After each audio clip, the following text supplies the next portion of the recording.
O programa Visão Espírita pede licença para entrar no seu lar e levar-lhe uma mensagem de fé, de otimismo e de esperança. O programa Visão Espírita recebe o companheiro de ideal espírita Arthur Valadares. Seja bem-vindo, Arthur. Para mim é uma honra, uma alegria estar aqui mais uma vez com vocês. Arthur, o programa Visão Espírita quer conversar com você hoje sobre Páscoa. Mas nós não vamos falar de ovo de Páscoa, né? Nem de chocolate. Existem duas Páscoas ou uma Páscoa só? Na verdade, e é importante isso, né, a gente recuperar um pouquinho esse entendimento do que representa esse momento, essa, podemos dizer, festa, mas cujo sentido original, o sentido no cristianismo, acabou sendo perdido. Na verdade, a Páscoa é uma festa anterior ao cristianismo, é uma festa que o cristianismo, de certo modo, herdou do judaísmo. É uma festa bem antiga, o seu nome em hebraico é Pessah, que na verdade significa saltar, pular, que está vinculado a acontecimentos que se deram no Egito, naquela narrativa do Êxodo, quando o anjo lá pulava as casas que estavam marcadas daqueles indivíduos que iriam na manhã seguinte, no dia seguinte, partir em direção ao Êxodo. Então, o conceito de Páscoa, de Pessah, ele não pode ser entendido em seu sentido mais profundo, destituído, desvinculado do conceito do Êxodo. Então, para os judeus, a Páscoa era aquela festa que sempre rememorava o Êxodo, a partida em busca da liberdade, a libertação da escravidão no Egito. E por isso mesmo eles comemoravam anualmente, eles têm essa característica para relembrar a sua história, né? Para relembrar o que seus antepassados passaram, para relembrar o esforço, o empenho dos seus antepassados. E por isso ela é comemorada ainda hoje, né, pelos judeus, sobretudo os ortodoxos. Ela é comemorada com os pães ázimos, que representam aí a pressa com que tiveram para fugir naquele dia, não deu tempo nem de fermentar o pão. Então a pressa que tinham que se preparar ali para a oportunidade da liberdade, ressaltando o quanto a gente deve estar atento à oportunidade que nos surge, precisa estar atento à vida para que saibamos aproveitar, porque esses momentos, essas ocasiões às vezes surgem num instante, e se a gente está desatento a gente perde. Eles comemoram também comendo a erva amarga, que representa todas as lutas, todo o amargor do deserto, todas as lutas do êxodo, o amargor da escravidão, e para que pudessem valorizar esse esforço e perceber o quanto são convidados a, na vida hoje, exaltar esse esforço a partir da sua vivência. E o marco característico da Páscoa, que era o cordeiro, né? Aquele cordeiro que sustentou eles na viagem, naquele início da viagem, porque o cordeiro foi sacrificado antes na partida e seguiu, né, no ritual da Páscoa.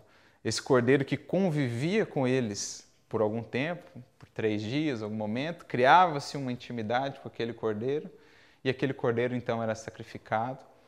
E essa representação, portanto, também do quanto há essa lição na caminhada espiritual, no nosso êxodo, ainda no processo de libertação, o quanto há esse exercício do desapego, que muitas vezes é doloroso, do ter de deixar um ser querido, deixar alguma situação querida, de deixar para trás algo que nos é caro, algo que nos é precioso, mas que às vezes é preciso aprender no processo da jornada. Então essas são algumas das características dessa festa, que por eles é comemorada anualmente, no mês de Nissan, que está associado no hemisfério norte com a primavera também, né? Então é uma festa muito importante e que depois o cristianismo herda, vamos dizer assim, mas com um sentido mais espiritual, com um entendimento diferenciado do êxodo, não mais aquela libertação material apenas, mas uma libertação em um sentido mais amplo e mais profundo. Então, na verdade, é uma herança um pouco modificada, um pouco ressignificada a partir da vida do Cristo. Eles se reuniam anualmente, tem toda a ver uma questão com o solstício, né, que ligada ao hemisfério norte, que tem uma data da primavera e tudo mais. Então, eles, ao fazerem essa reunião, todos os judeus, independente de qual segmento pertenciam, se dirigiam a Jerusalém. E agora nós vamos entrar no momento em que o cristianismo vai, até então não existia o cristianismo, né? Existia o Cristo. O que aconteceu? Qual foi aquele momento? Jesus chegou a Jerusalém e acontece algo marcante. Como traduzir, como explicar isto? Jesus representava, sobretudo para a multidão dos excluídos, daqueles relegados ao segundo plano, tanto por Roma como pelos próprios judeus, né, entre si. Jesus era o raio de esperança, né? Jesus era o indício, o prenúncio de grandes mudanças, de grandes renovações. Não que o povo entendesse muito bem como se daria isso, né? Muitas vezes o povo e os próprios discípulos ainda estavam meio incompreensivos com relação à tarefa de Jesus. Muitos aguardavam, de certo modo, uma revolução mais material, que Jesus seria mesmo aquele rei que se incumbiria de tomar o poder e então ajustar as coisas. Então, Humberto de Campos narra isso, inclusive, quando os discípulos adentravam, né, e extasiados com todo aquele louvor, algumas pessoas procurando, então, quando ele vai anunciar aí a revolução, quando ele vai anunciar a tomada do poder? E então eles dizem, olha, ele marcou uma reunião para dentro em breve, sabemos ser a reunião da última ceia, em que Jesus vai reconstruir, ou pelo menos já fazer de maneira mais ostensiva toda a ideia do que seria o seu ministério, né? Não uma mudança de fora para dentro, necessariamente, embora também repercutisse em mudanças de fora para dentro, mas principalmente em mudanças de dentro para fora. Então, para esse povo, para essa multidão, Jesus representava a esperança, o prenúncio daquilo que os profetas haviam sempre anunciado, um mundo de mais paz, um mundo de mais justiça. Mas para muitos outros, Jesus era aquele temor de que as coisas não mais seriam como estavam sendo até então. Por isso esse aspecto contrastante da missão de Jesus, porque de fato é interessante isso, né? Jesus, ao mesmo tempo que diz que veio deixar a paz, diz também que vem deixar a espada. Aparentemente contrastante essas duas falas, mas na verdade é o fermento da renovação, e nem sempre a renovação se dá isenta de lutas, porque alguns têm que perder algumas coisas, outros têm que entender algumas coisas. E essa era a tarefa do Cristo adentrando naquela Jerusalém, né? Esperança para muitos, embora ainda não muito compreendida, embora ainda entendida num sentido superficial, de que eles não teriam que fazer muito esforço para a construção desse reino, que o reino apareceria e eles simplesmente usufruiriam desse reino. E para outros, o temor de que realmente é algo novo, o temor desse poder que Jesus tinha de arrastar, né? de convidar, de congregar corações. Isso sempre foi o temor daqueles que estão no poder e que sabem ou sentem estarem equivocados na utilização da autoridade que receberam do alto. Então, por isso aquele contraste ali daquela entrada. Mas Jesus, muito prudente, muito ponderado, entra por cima do burrinho, como a dizer que não se deixava levar por tudo aquilo, porque sabia que a multidão que hoje glorifica, amanhã pode se voltar contra, e que era preciso manter a fidelidade a Deus no compromisso assumido, algo que os discípulos só foram aprendendo depois. Após esta entrada, que foi uma entrada narrada como triunfal, né? Porque todos aqueles abandonados da sorte, abandonados pelo seu próprio povo, não só abandonados por Roma, eram abandonados. Nós temos uma questão social muito profunda, né? Um significado social muito forte nessa entrada de Jesus em Roma. Porque quem fez a festa para Jesus, que era a imensa maioria, né? Até trazendo para um cenário atual, eram aqueles, aspas, que sofriam das carências, das necessidades, de todas as suas lutas. E viram muitas curas de Jesus e esperavam algo mais. Jesus entra, dá um significado para isto e prepara uma próxima etapa. Como você disse, os seus discípulos ainda não entendem. Qual é a próxima etapa? Então, depois disso, Jesus convoca aí a última ceia, onde fundamentos muito importantes nós vamos ter ali, né? E eu acho que o mais importante deles é que Jesus busca desconstruir essa ideia de que o seu reinado seria um reinado construído à força, que seria um reinado que utilizaria as mesmas armas e recursos de todos os imperadores, de todos os poderosos de até então. Jesus, o mais poderoso de todos, desce aos pés dos discípulos e lava-lhes os pés, demonstrando que o legítimo poder, o único capaz de conquistar a lealdade, a fidelidade dos corações, é o poder do servir, do amparar, do auxiliar. Porque no mal, na tirania, não existe lealdade. No momento do testemunho, cada um pensa no seu interesse. Agora, no bem, onde se constrói nos laços do amor e do serviço, assim você conquista os corações. E por isso, os seus súditos, os seus servidores, no momento do testemunho, eram capazes de ir até aos extremos do martírio por ele, por amor a ele, por amor ao exemplo que ele deu. Então ali ele está desconstruindo, embora ainda ali os discípulos não entendessem, a ideia do reinado, daquele Messias davídico, da arma, do poder, algo que levou inclusive depois Judas também ao equívoco, né, que Judas achava que Jesus era brando demais, que tinha que usar esses recursos da política e, embora amasse profundamente o mestre, acabou se equivocando nesse sentido e não soube lidar com a dor, acabou optando pelo suicídio, o que complicou mais a sua situação. Mas, enfim, Jesus diz, olha, o nosso caminho será, sobretudo, o da fidelidade ao alto, o do amor que vai aos limites do sacrifício, se preciso for, para conquistar realmente os corações, para despertar realmente as almas. Aqueles que estão dispostos a servir, a dar não um passo, 2 passos, a dar não a túnica, o manto, a ir sempre um pouco mais além, a fazer algo diferente do que todos têm feito até aqui, porque isso será o elemento do reino. Como diz isso, o livro Boa Nova, de Humberto Campos, tem, vamos dizer, várias narrativas desses bastidores que são muito ricas, mas em determinado momento ele diz, olha, só a luz do amor divino é capaz realmente de converter uma alma à verdade. As discussões, tudo isso não realmente conquista, mas a luz do amor divino que se demonstra, que se aparenta na vivência e exemplificação máxima, essa rompe as barreiras as mais difíceis. E na última ceia ele vai mais ou menos tentar mostrar isso.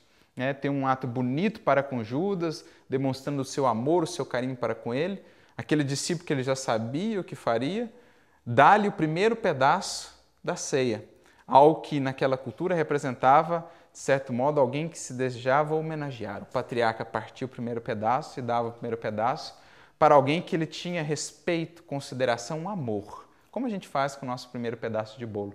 Então ele diz mais ou menos assim para Judas, Judas, não importa o que você fizer, saiba que eu sempre vou te amar. Saiba que você sempre poderá contar comigo. E assim ele vai fazendo com todos os discípulos, fortalecendo ou preparando eles para o que estava por vir, dando-lhes ou lançando ali as sementes naqueles solos, naqueles corações, para que depois, ante o testemunho, pudesse se fortalecer um pouco mais e lembrar daquilo que ele havia ensinado. Mas nós temos depois mais um outro momento, que é aquele momento em que Jesus se retira e ele culmina com a sua traição. Todos nós somos portadores do nosso livre-arbítrio. Como entender esse momento? Qual o impacto dele historicamente para que a gente chegue porque é um momento muito duro, É um momento muito duro e, ao mesmo tempo, ressalta ainda mais a grandiosidade da misericórdia e do amor de Deus. Porque quando Judas se aproxima, como que Jesus o recebe? Amigo, a que viestes? Então, veja, naquele momento Jesus ainda se refere ao discípulo dizendo amigo, como a dizer, ainda é sempre momento ainda de resistir, de escolher novos caminhos, de adotar novas condutas, nunca é tarde demais. Jesus ali então ressalta que, apesar das suas escolhas, esse amor é incondicional. Seguirei tendo em você um amigo. E Judas, nas suas escolhas, muito menos responsável do que aqueles que o envolveram nos seus estratagemas, acaba fazendo tudo aquilo, dando continuidade àquele projeto, porque tinha boas intenções, assumiu o poder para depois transmitir a Jesus, porque não acreditava naquele caminho da humildade, do sacrifício, do amor e da renúncia, acreditava mais nos poderes do mundo e não nos poderes de Deus, acabou escolhendo esse caminho e a sua situação após isso era mais ou menos a situação de um Pedro que o negou, etc. O que realmente complicou a sua situação foi abdicar a oportunidade de se reerguer ao cometer o suicídio. Mas ainda assim, mesmo na crucificação, nós vemos um Jesus que pensa nele, um Cristo que, como diz Humberto Campos, numa das suas mensagens mais bonitas, o anjo solitário, Um Cristo que, na crucificação, na cruz, ao os anjos se aproximarem, dentre eles um anjo mais bonito que vem, alguns pensando as suas chagas, outros anotando os nomes, os anjos da justiça, outros entoando hosanas, de repente o anjo mais belo desce do céu, coloca-se embaixo, aos pés da cruz, faz uma reverência ao Cristo, sobe, encosta o seu ouvido ao peito do Cristo e ouve algumas palavras que Jesus balbucia, e então ele sai célere para cumprir a ordem que havia recebido, diz Humberto Campos, era o anjo divino da caridade que recebia as ordens do Cristo de ir amparar a Judas, que estava se suicidando. Então veja esse Cristo que ampara o amigo até naquele momento. E não só depois, na crucificação, aonde é o primeiro lugar para onde Jesus se dirige, como nós sabemos também pela doutrina espírita, algumas mensagens muito bonitas de Maria Dolores, desce lá às regiões sombrias, onde o amigo estava enlouquecido, para que ao menos pudesse adormecê-lo, prenunciando aí as encarnações futuras de reparo e resgate. Depois esse amigo que é buscado por Maria, a Mãe Santíssima, a responsável, desde então talvez, pelos suicidas, pelos mais sofredores do mundo espiritual, por acolhê-los, reerguê-los, trazê-los novamente à vida, à renovação. Então veja como é bonito a grandiosidade, a magnificência do amor divino que ressalta de todos esses acontecimentos. Temos mais um outro significado, Jesus é preso, né? Levado ao julgamento, né? E uma pergunta que é feita a Jesus, vós não sois rei? Como entender esse significado? Vós sois reis? E é interessante, aquele momento de Pilatos com Cristo é um momento muito interessante. Nós temos ali muitas revelações. Uma é essa desse reinado do Cristo, que é um reinado espiritual, um reinado antes não visto pela humanidade, que sempre pautou o poder, o reinado, por quantos servos eu tenho, quanta fortuna eu tenho, quantos exércitos eu tenho. Então era esse o conceito que a gente tinha de rei e transferido para o conceito de Messias.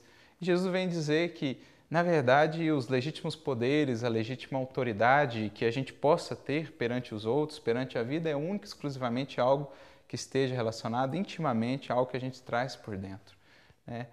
É interessante também naquela passagem de Jesus com Pilatos, quando Pilatos traz Jesus para a frente da multidão, tem até vários quadros pintados sobre isso. Pilatos diz, eis o homem, né? Em latim, ecce homo. E o Emmanuel, quando vai comentar isso, uma mensagem muito bonita, ele diz, ali Pilatos, sem saber o que fazer, dizia, isso aqui é a humanidade real. Vocês querem saber o que é o potencial do ser humano? Eis o homem, eis o ser humano em seu pleno potencial, em seu pleno desenvolvimento, com todos os seus poderes desenvolvidos. Ecce homo. Então, embora eu não soubesse o que falava, ali dava-nos uma revelação. Em Cristo está a criatura de posse dos seus legítimos poderes, da sua legítima herança de Filho de Deus, com os seus atributos representados ao máximo no amor incondicional, na humildade verdadeira, na renúncia total, na fidelidade extrema ao Criador. O verdadeiro poder, a autoridade real, que é a autoridade do reino. O reino de Deus que não se faz com aparências exteriores. Depois nós temos a crucificação, todo o Calvário. A cruz, ou da cruz, daquele acontecimento, sai uma mensagem para o mundo, para aqueles que querem ler. Muitos de nós, até espíritas, temos uma certa resistência em tentar ler o que está ali. Mas Emmanuel, como Emmanuel diz, reconhecemos que muitos têm dificuldade em ler isso, mas somos daqueles que acreditam que cada segundo da vida do Mestre é repleto de lições que a gente precisa buscar. Então, da cruz sai uma palavra, como diz Paulo, uma mensagem. Que é a mensagem o quê? Do amor total, da renúncia, da fidelidade extrema ao Criador, das lutas que isso exige, dos sacrifícios que isso às vezes exige, mas que essa é a vitória suprema sobre nós mesmos, sobre o nosso egoísmo, quando a gente se entrega às leis divinas e ao amor em sentido mais pleno. E por isso Paulo diz, essa palavra, essa mensagem incomoda, ela é loucura para os gentios e escândalo para os judeus. Judeus e gentios aqui são arquétipos, não estamos falando dos judeus, dos povos. Por que ele diz que é escândalo para os judeus? Porque ele falava ali daqueles que viviam por uma religiosidade superficial, que ficavam mais fixados no fato de Jesus ter morrido na cruz e por isso menosprezavam a sua mensagem do que em toda a vida dele. Então, para aqueles religiosos de superfície, falar em sacrifício, renúncia, humildade é escândalo, porque estão vinculados, fixados numa religiosidade que é puro formalismo, que é o que a gente viu na relação de Jesus com os fariseus. E os gentios são aqueles, nos arquétipos que Paulo trabalha ali, aqueles que vivem para a matéria, para a vida agora, para o gozar. Para esses, a cruz é loucura. Porque falar de sacrifício, de humildade, de renúncia, de pensar no outro, para aquele que vive único e exclusivamente para a matéria, eu vou morrer amanhã, por que eu vou pensar no outro? Por que eu vou abrir mão dos meus interesses para pensar no outro? Então, tudo isso está ali naquela cruz, que representa a suprema vitória sobre nós mesmos, no nosso egoísmo, a morte do ego para o renascimento ou para a ressurreição do eu divino. Por isso, a crucificação só se complementa na ressurreição. A dor, a luta, a dificuldade, ela traz, ou ela é o prenúncio de vida nova, vida renovada, vida aperfeiçoada na ressurreição.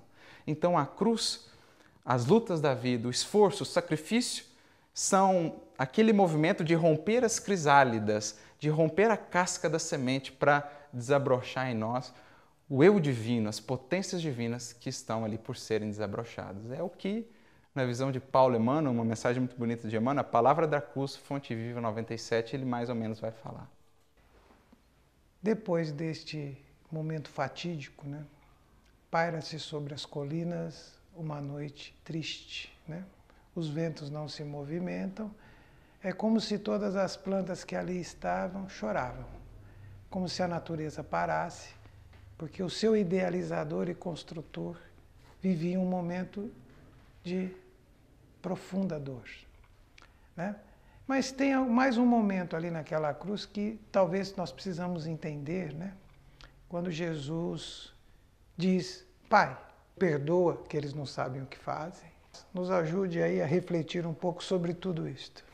Bom, de tudo que acontece ali naquele contexto, algo que a gente pode tirar em comum é, ali se estabelecia um marco de renovação para a humanidade, porque aqui a gente vai entrar no contexto, no conceito de Páscoa cristã. Porque Jesus vem ressignificando todos aqueles símbolos. O cordeiro, que foi imolado, mas que ao mesmo tempo é sustentação para o êxodo. Então, naquele momento, e por isso a Páscoa só pode ser entendida plenamente na ressurreição, é como se Jesus estivesse dizendo, olha, inauguro com a minha vida, inauguro com a minha mensagem um novo êxodo. Antes, um êxodo lá atrás que libertou um povo da opressão material. Mas agora um novo êxodo da humanidade inteira, libertando-se de outros opressores até então não reconhecidos. Porque os grandes opressores do mundo não estão lá fora. Os grandes opressores da humanidade, da criatura humana, estão aí dentro. Chamam-se egoísmo e todos os seus filhos. Orgulho, vaidade, arrogância. A cruz é, portanto, o marco daquele cordeiro que indica uma nova Páscoa. O cordeiro que se mola marcando. Um novo êxodo vai começar. Aqui foi apenas a primeira estaca desse novo reino. Porque agora que inicia a jornada, ao longo dos séculos, de cada coração, no seu êxodo em busca da terra prometida, que não é um lugar, mas um estado de espírito em perfeita comunhão com o Pai. E, naturalmente, a cruz lembra aquele deserto, com todas as suas agruras, a dificuldade da jornada.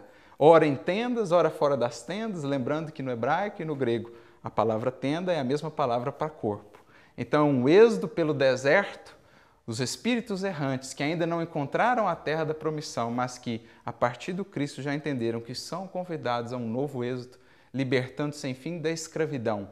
Egito, em hebraico, significa também, ou a palavra hebraica que se refere a Egito é Mitzrayim, que significa limitação, estreiteza. Isto é, a estreiteza, a limitação de uma vida puramente material, de uma vida bem aquém da vida abundante que o Cristo vem nos descortinar. É essa libertação que o êxodo ali está marcado, esse novo êxodo da cruz, em busca da ressurreição. A vida nova em Deus, a vida nova em Cristo. Arthur, dentro dessa construção, dessa conversa em que nós estamos apresentando uma visão espírita da Páscoa, temos o momento da crucificação, o momento em que Jesus fala duas frases que tem toda uma história e vamos culminar depois com seu reaparecimento. Como entender este conjunto que vai concluir-se com o nascimento da Páscoa cristã. Bem, de toda a simbologia da Páscoa, né, desse cordeiro que é ali revivido no cordeiro, que é o Cristo, que inaugura um novo êxodo, um novo processo, uma nova jornada para toda a humanidade, porque como Emmanuel mesmo nos diz, Israel, toda a história de Israel naquele êxodo, no livro Consolador, Emmanuel nos diz, era uma miniatura, uma figura daquilo que aconteceria com a humanidade, saindo da escravidão no Egito, isto é, a escravidão à matéria, aos sentidos, Mitzrayim, limitação, estreiteza, em busca da terra da promissão, que é o estado de comunhão com o Criador, o estado de perfeita liberdade espiritual que nasce da prática do dever, da vivência das leis divinas, com toda uma jornada, um deserto, com muitas lutas, com muitas dificuldades, representado aí pela cruz. Então, a grande mensagem da Páscoa cristã, de toda a exemplificação do Mestre, é essa busca pela nossa libertação. Libertação desses inimigos, desses opressores, que só existem no mundo ainda na condição de estruturas econômicas, de poderes imperialistas, de indivíduos, porque ainda existe, em suma, no coração humano, que são o egoísmo, o orgulho, que vão encontrar o seu antídoto mais fundamental no Evangelho do Cristo. Porque exemplificando amor, renúncia, fidelidade ao dever, ao Criador, às suas leis, Jesus nos dá qual o caminho para conquistarmos realmente essa liberdade, não a liberdade de se fazer o que se quer, o conceito de liberdade muitas vezes equivocado que nutrimos ainda, mas a ideia da liberdade que nasce do cumprimento do dever, da consciência tranquila, da consciência edificada, que muitas vezes exige de nós um grande sacrifício para sermos fiéis à consciência num entorno muitas vezes ainda distante disso, mas isso é a cruz que compete a cada um de nós trazer e carregar em busca do nosso Calvário, que será um processo de libertação para uma vida nova, que é a ressurreição. Então, Jesus quer dizer com isso também, com a cruz e a ressurreição, que a dor, o sofrimento nunca tem a última palavra, não são o fim do Evangelho. Às vezes nos esquecemos e olhamos na cruz o fim do Evangelho, mas na verdade a cruz é prenúncio de uma nova vida. A vida renovada com Jesus, uma vida mais plena, mais abundante, que nasce do nosso aperfeiçoamento, harmonizando-nos com as leis divinas. É isso mais ou menos que está representado e talvez por isso também a Páscoa esteja vinculada à primavera, como a nos dizer que depois dos grandes invernos da vida, vêm os momentos de maior florescimento, frutificação, beleza, cor e perfume. Eis o que temos nesse símbolo. O programa Visão Espírita está chegando ao seu término. Agradece ao Arthur pela generosidade de compartilhar conosco os seus conhecimentos, a sua mensagem. Pedimos que você deixe ao nosso telespectador sua mensagem final, sua colaboração, para que isso fique guardado para a nossa história.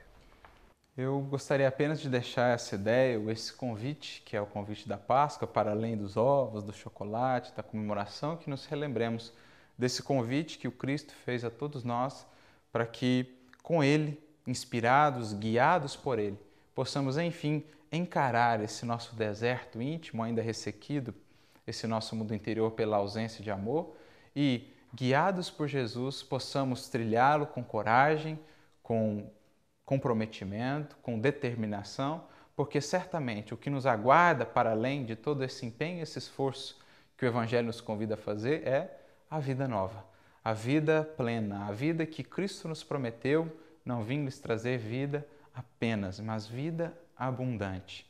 Que possamos, cada um de nós, aceitar o convite. Jesus se propôs a caminhar conosco, mas não a caminhar por nós, porque é da lei que cada um de nós tenha de trilhar esse deserto em busca da terra prometida que nos aguarda aqui dentro de nós. Até o próximo Visão Espírita. Feliz Páscoa!